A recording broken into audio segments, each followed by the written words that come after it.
Okay, we're back after the Zoom break here, and we were talking about Ocean's Breath. So I'm going to let Bess continue talking about that, or both of you, if you have Viv, if you have some uh, comments you want to add to it, and we'll go from there. Okay, yeah. Ocean's Breath. Yeah, that's the thought was interrupted, and yeah. Anyway, I remember, yeah, that right away kind of felt that there was something about the song that was, and I don't know.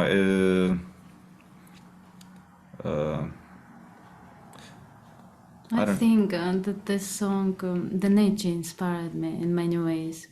I remember this day when we were like very depressed and we went to the Gulf of Finland and there were big waves and we were standing there like 30 minutes in silence and then started to feel better and I thought, wow, how healing it and so incredible, just nature, just watching. And I guess eventually I wanted to capture maybe something of this nature thing. That was one of the things I was going to Yeah, ask you. What was it? Southern Europe, or was it back in Russia? Which ocean is it that inspired you? You just mentioned it. Yeah, it was back in St. Petersburg. yeah. I think the our last year in Russia, we spent a lot of time just walking by the beach, uh, just watching the waves, and we're there is a very very very long beach that goes probably for, I don't know, it's long. You can walk the whole day, start in the morning, and yeah. So we spent like many many hours just walking there, watching the horizon, and I don't know. It's it's so beautiful that it kind of, it doesn't require anything. You just can walk there, watch the sunset, watch the waves, and that's it. Uh, Hmm. I am surprised that some songs came up out of that. For, for me, it was just a self-containing experience. You don't really need to do anything about it. There's something about the beach. Yeah, I live near one too, and you gotta have it. Once Yeah, once you've lived near it, or once you've been near one for a while, it's like life is not definitely not the same without it. it is. Yeah, it's true because in Armenia there is no water. I mean, no, there is one lake, Lakes, big yeah. lake. Yeah, it's actually one big lake up in the mountains. But where we live, there are mountain rivers that are consisting mostly of stones rather than water. Um, and it's very, like, everything is mountains. So Rocky. yeah, very rocky, and this is one thing that we really feel uh, nostalgia. Uh, that the water is just something that, yeah, I guess, yeah, if you had it for a while, then you just can't live without it. Yeah. Yeah. Have you thought about venturing into other parts of Europe, or how easy is it to travel? Um, we thought, of course, about it, but yeah, it's I don't know. Um, it's probably, there are places where you can go easily, and some places where it's going to be not that easy, but I don't know. I think we just we've been sort of, you know, hanging in some kind of limbo for a while, and then it just turned into an album, and then we had some kind of period when we were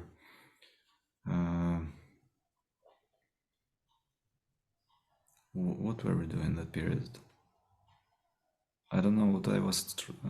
I can't really even understand what I was trying to say. I don't know. I You guess went through a period where you're working on the album, and then after that, this yeah. I don't know. I just think that we're the kind of people who are incapable of any strategic thinking. We're just float, you know, through time, and sometimes we have some sudden burst of energy, and we just start running around doing something. Sometimes we just can float and not really notice anything at all. So yeah, I don't know. Well, another one of my favorites is the first song, "Can't Forgive Myself." Do you want to talk a little bit about that one? Yeah, it's one of the songs that was already for a while with us, and we had it actually under a different name, released as a single with a music video, and it was like a completely different song. And the thing about Can't Forgive Myself, which was before Don't Fool Yourself, which is still out there, that we just got somehow a little bit tired of the old version and just wanted to, I don't know, just play around and do something for pure fun. Yeah. I think we didn't even plan to make. I mean, we didn't even plan to include it into the album, I think, and didn't even plan to make anything sensible out of it. It was just a. Yeah, I think I remember how it came. It was this kind of funny thing, you know, with this very sort of like. I can't find any word that isn't really offensive. I wanted to say corny, but corny would be kind of a little bit. Okay, why not? There was this corny guitar phrase that I think we just laughed at it initially because it just sounded like every other country song. And then for some reason we decided to just put this melody from that song on top of this guitar phrase, and the melody is kind of, you know, it's it fits to this thing, but it shouldn't, because it's a different melody. It was written in some sort of, you know, a completely different harmony with some kind of like not really that straightforward movement, and that very kind of the like in your face guitar harmony blended with this thing, with this melody perfectly. So we thought like, Yeah, this is fun. Let's just play around and make something out of it. Of course, we couldn't just leave it like this, because it would become a country song, and that shouldn't happen. That's not what you're making, yeah. Yeah. So we kind of played around, added some sort of like bridges, and completely changed the harmony further on in the song. But the initial idea came basically out of a joke, like, oh, let's take this corny thing and just see if it fits this melody, and that's it. So, and eventually we kind of made a song, and I thought, you know, it's nice. Let's put it on the album. How about I Had a Dream? I like that one too. It's another good song. Yeah, it's also one of my favorites. Yeah. Tell us a little bit about it. Well, we wrote it already in Armenia, I remember. And basically it describes Yeah. our dreams. Yeah. No, the past dreams. Yeah, the dreams that we had, exactly, and it's kind of, The disappearance of them. and if you know what, a funny thing that when we I think it's just a few months ago when somebody mentioned this song that I realized that the name "I Had a Dream" can actually mean that I woke up and just want to tell you that I had a dream about, I don't know, something. We never thought about it. It was always we even thought before the releasing this song that the name of the song is kind of too heavy. Well, Maybe. yeah. You got Yeah. Martin Luther King too. Did? Yeah? Martin She Luther said, King, I Have a I Dream. have a dream. Ah. Yeah. But then it just turned out that it might be a double meaning, and it's kind of funny because the song kind of revolves around not I mean lost dreams, but also insomnia and all this kind of it's just it's a depressive song about depression that when everything falls apart, you fall apart too, and this is it. Yeah. And you shout into the night. Yeah. And this is what you get. All right. Yeah. Now, We I love this song. mentioned Yeah. I mentioned in Obviously. the review that Vif's guitar playing sounds a little bit like Chris Isaac. Do you guys know who that is from the 80s and 90s? Famous West Coast, Yeah. San Of course. Francisco guitarist. Yeah. Wicked Game. Yeah. Wicked Wicked. Game. Yeah. You Of guys would course. do a good Wicked Game cover too, I bet. Down the road. Yeah. There are so many covers of Wicked Game that it's No, just that's already true. Yeah. it's not But funny anymore. it's a beautiful song, of course. It is a beautiful song, yeah, and the guitar, of course, is it's it's funny. We never actually thought about it until you mentioned that in your review that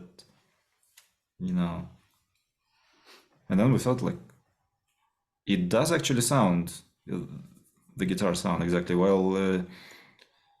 No, not that you copied him or anything, but Uh, it just has that flavor to it, which is wonderful. I definitely like a lot of what he made, but you guys do it differently, and yeah. Yeah, I think we kind of, I think we were probably inspired because mm, we, I mean, we always obviously knew the Wicked Game song, but I think it was about 2-3 years ago when we kind of um, decided to find out a little bit more about his music and listen some uh, other stuff. And his guitar playing is obviously is kind of a trademark. And that, I think, yeah, it probably did leave some subconscious trace. Yeah. All right. How about you got the picture of Broken Toy? Talk about that song.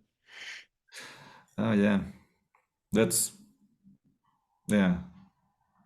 That's On the album, it's a new version of Broken Toy, and we've added this moody solo there.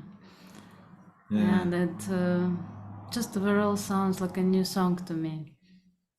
Obviously, we changed, and you can hear it in the voice, I think.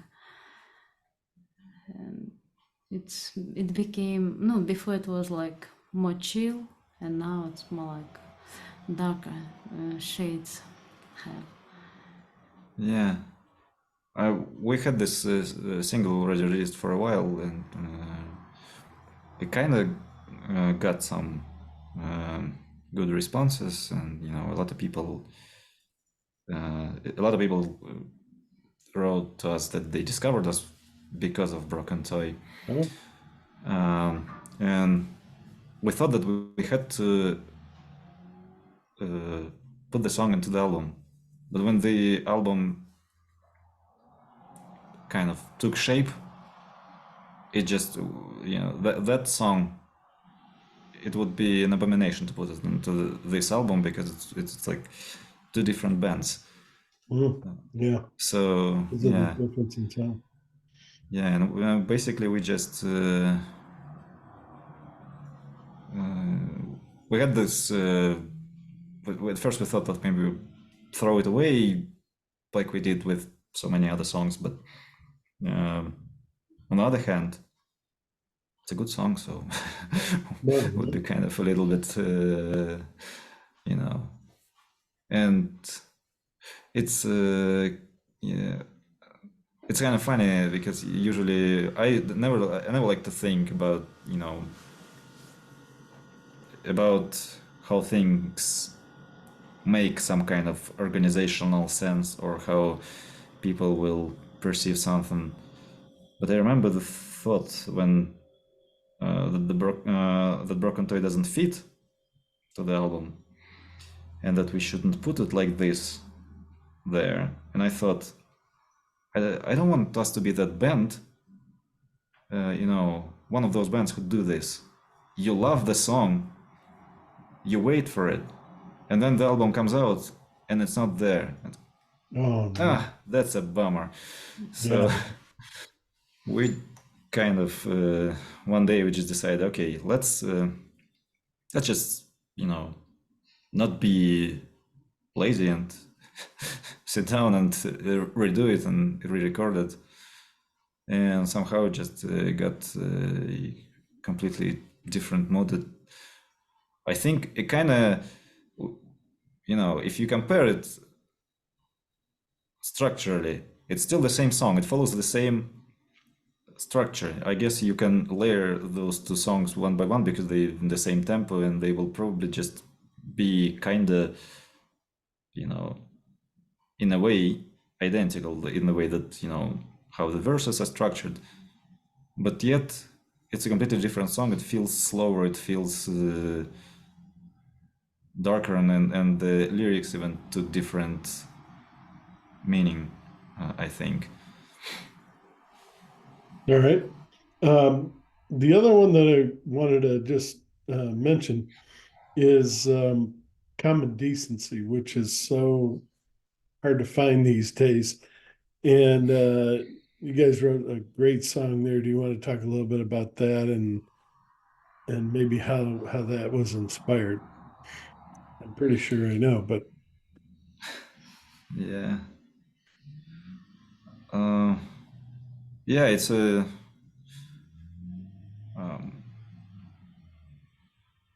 we love this song.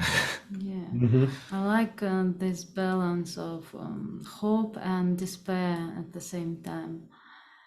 And we wrote it also in Romania, and we were falling apart completely. And like, what can we hold up to? Yeah, it's like yeah, you just feel at some point that Don't believe that it's all happening, that it's all real, that it's all possible nowadays, but it does happening and happening with you in a way. And yeah, you know, it's like you kind of live in some sort of novel in a What? way, you know. In a novel, or in a movie, you know, when Yeah. things like that, you know, you read about stuff in the history books, you know, you understand that just, you know, a few years ago, I mean, a few decades ago, the same thing happened to many people. Then it's still happening somewhere else in the world, but it's Yes. always somewhere else, or you know, some time before. But when it's just happening around, and you see how people just lose, they just lose common decency. This is what they do. They become, I don't know, brainwashed. I guess that's probably the term. still you believe that there is common decency and that you meet it in some decent people, which gives you some hope. Yeah.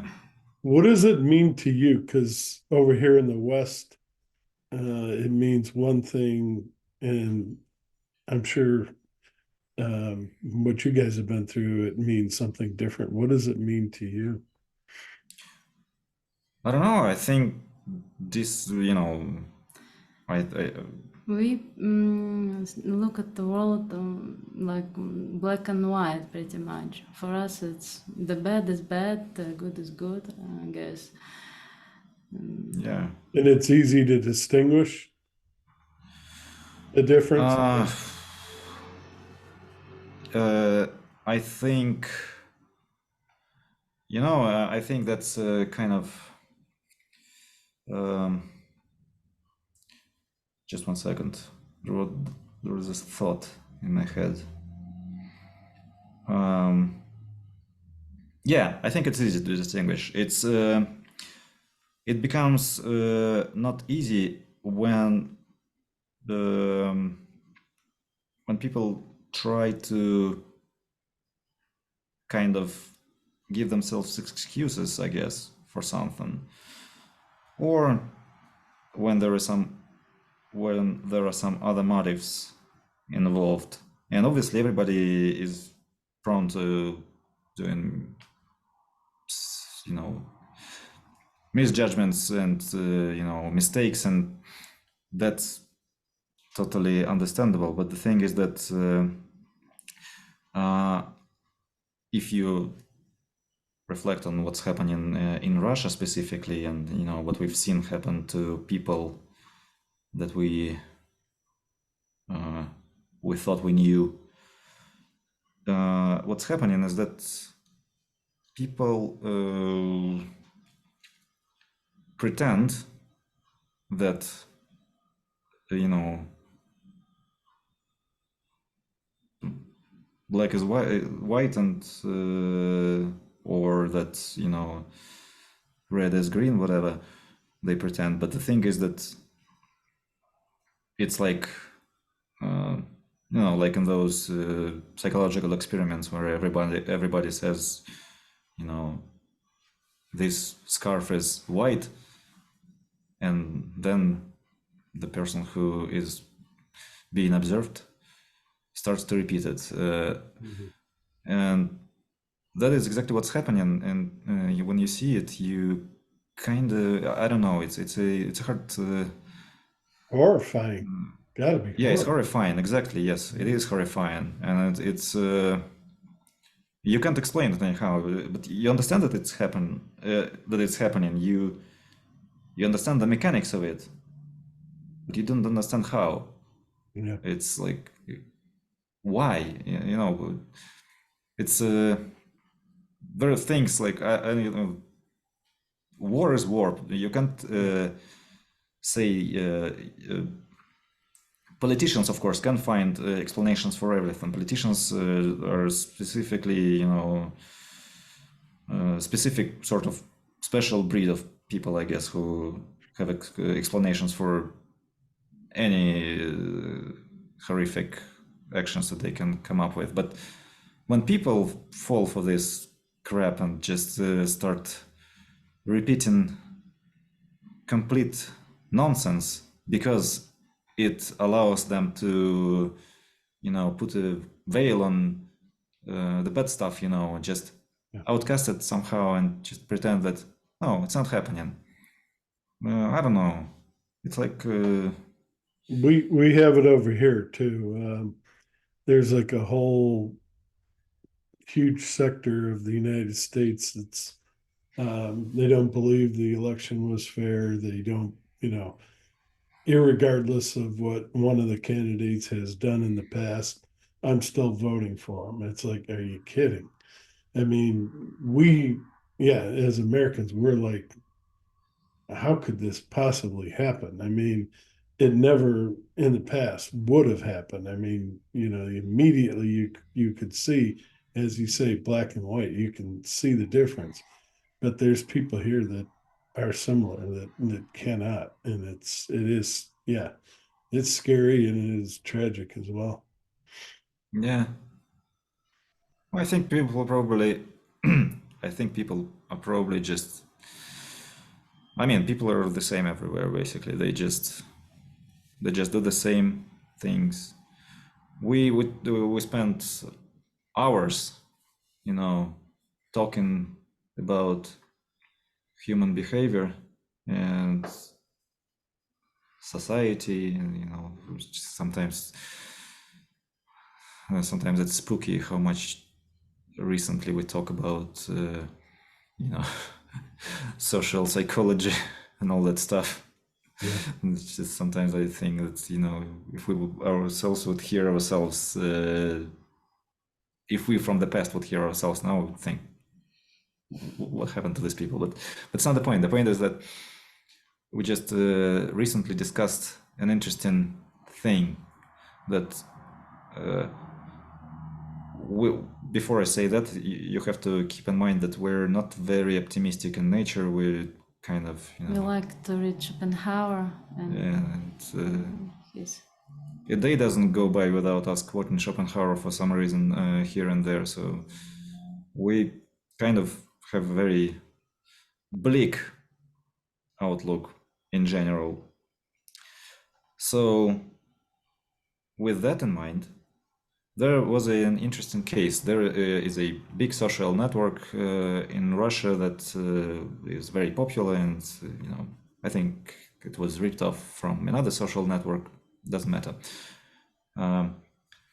They did two things that I would consider successful social experiments in the past.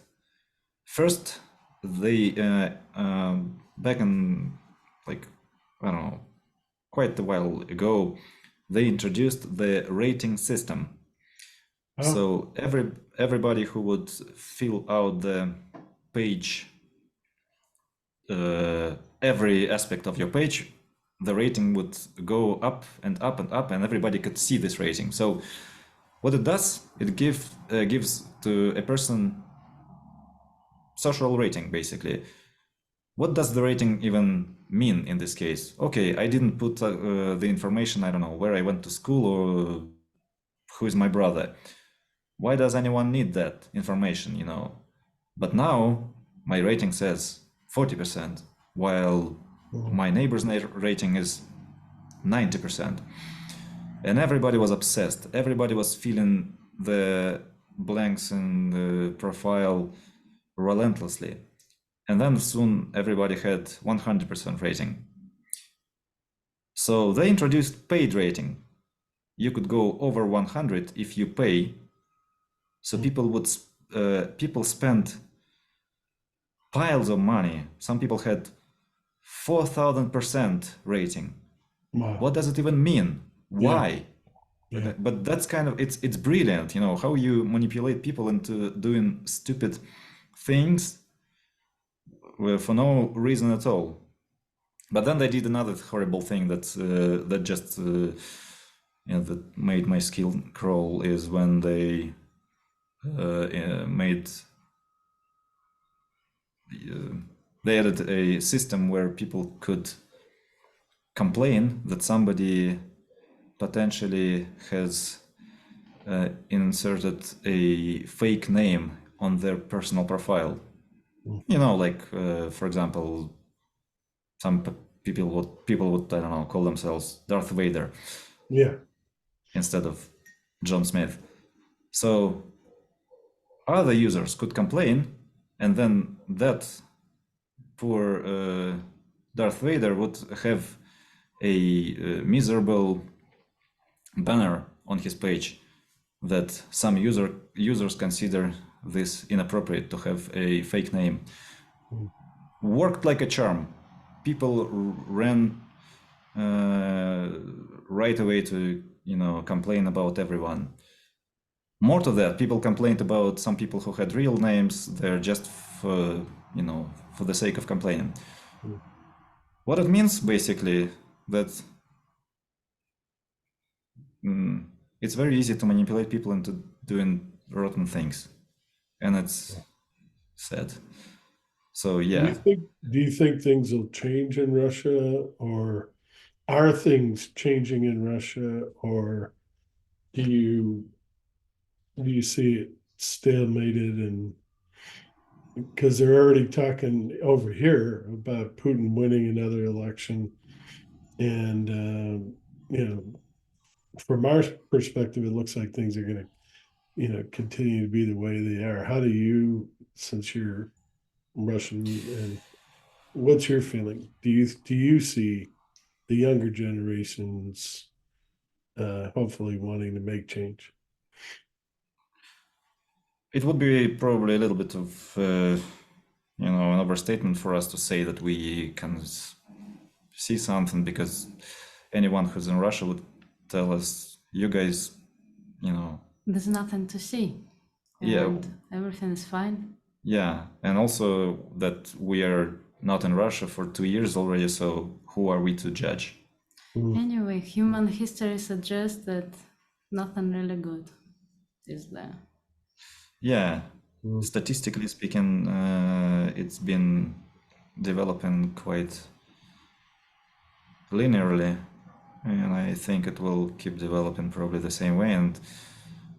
But once again, you don't have to forget who you're talking to.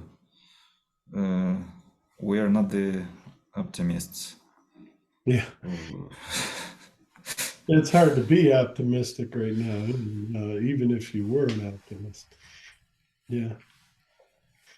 Yeah, I guess. Yeah, that's true. That's life. Well, let me ask you this. Do you guys have anything you'd like to talk about that I haven't covered?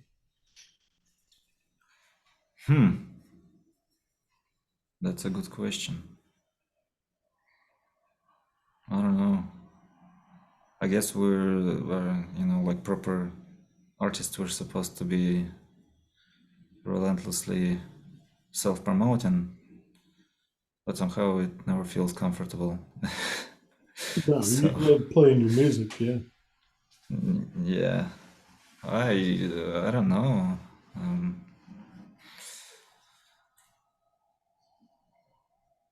Yeah, you can't rely on us leading the conversation. That usually doesn't go anywhere, because we can No, drown the conversation. Yeah. no, I think this has been a wonderful conversation. I mean, you really have talked about more of the album than many people that I've talked about, and you've talked deeply about how these things affect you. So yeah, thank you. Well, thank you. It's Thank it's you. always nice to talk to a real person. It's Yeah. a rare thing these days. Well, we absolutely wish the best for you. We hope that you guys will break into the European music scene and you'll be doing Thanks. shows and yeah, I'm here to do everything I can to try to help you. Um, we want you to succeed. We hope that you succeed. You've got fantastic music. I love it. I mean, Thanks. you've got me, but hopefully more and more people will hear about this because the music is just yeah, at times it can sound depressing in that, but after all you've been through, there's an understanding that like your album title says, that you're still, despite all that you've been through, you're still looking up and you're still hoping for the future. And that, more than anything, out of reviewing the album, was wonderful to listen to, and that sentimental craving for beauty, that continuous look for that. I think that's human in nature, and all of us, no matter what our predicaments or situations are, we all look for that. And that's why I love the title of the album. Everything about it. You're doing a great job. So thank you. Thanks. Thank you very much. Yeah, it's a pleasure to talk to you, and yeah, just really nice to actually know that the music speaks to someone. This is all we can hope for. Yeah, definitely. Yeah. Look, keep in touch. And when are you working on a new album yet, or still too early? We're working on some things.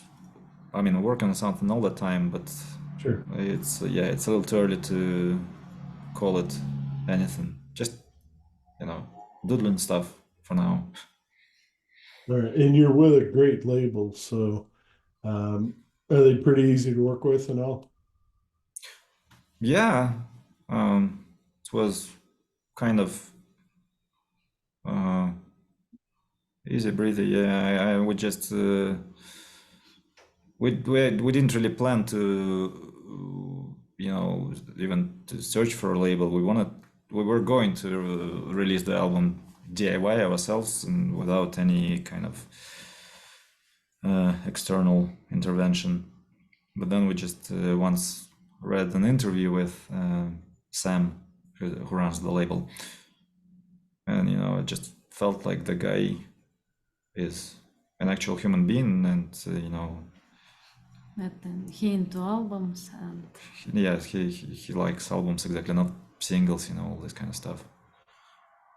We just wrote him a letter and that's it, and just somehow right away clicked. Thank God he found you. Yeah, definitely.